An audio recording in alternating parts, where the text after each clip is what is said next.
അച്ഛന്റെ വീട് പണയം വെച്ചാ പഠിപ്പിച്ച. ഇപ്പൊ പഠിപ്പിച്ചതിനൊന്നും പ്രയോജനം ഇല്ലാണ്ടായി. വീട്ടിലെ പണികൾ എടുക്കാനാണ് ഇത്രയും പഠിച്ചത്, എല്ലാം വേസ്റ്റായി. എന്തുട്ടാടി പഠിച്ചതൊക്കെ വേസ്റ്റ് ആയി എന്ന് പറഞ്ഞു കിടന്ന് മോങ്ങണേ? എവിടെ വേസ്റ്റ് ആയി എന്ന് നീ പറയണേ? മലയാള മാസം ചിങ്ങ 1 ഓണം എപ്പോഴാ വരുന്നത് നോക്കി പറയണത് മലയാളം. പിള്ളേർക്ക് ABCD പറഞ്ഞു കൊടുക്കണത് ഇംഗ്ലീഷ്. ഒരു ഗ്ലാസ് ചായക്ക് എത്ര ഗ്ലാസ് പാല്, സാമ്പാറിൽ 2 ഉപ്പിന്റെ അളവ്, മാർക്കറ്റിൽ ഡിസ്കൗണ്ട് നോക്കി സാധനങ്ങൾ വാങ്ങുന്നത് മാത്സ്. ടൈറ്റായ വാട്ടർ ബോട്ടിലിന്റെ മേലെ ചൂടുവെള്ളം ഒഴിച്ച് മൂടി തുറക്കുന്നതും പാല് തിളച്ച് പൊങ്ങാതിരിക്കാൻ സ്പൂൺ വെക്കുന്നതും ഫിസിക്സ്.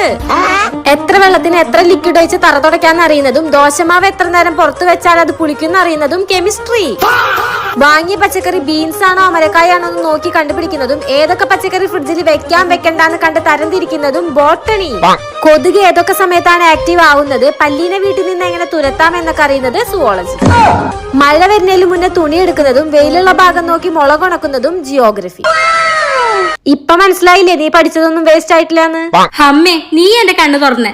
ഞാൻ പഠിച്ചതൊക്കെ വേസ്റ്റ് ആയില്ല വിചാരിച്ച് വിഷമിച്ചിരിക്കായിരുന്നു. ചെല്ലേ പോയി ആ കെമിസ്ട്രി ഉപയോഗിച്ച് ആ ബാത്റൂം ഒക്കെ ഒന്ന് കഴുകി ഫിസിക്സ് ഉപയോഗിച്ച് ഒരു ചായ ഇട്ടങ്ങ് കുടിക്കി. താങ്ക് യു ഡി. അങ്ങനെ ആശ്വസിക്കാം.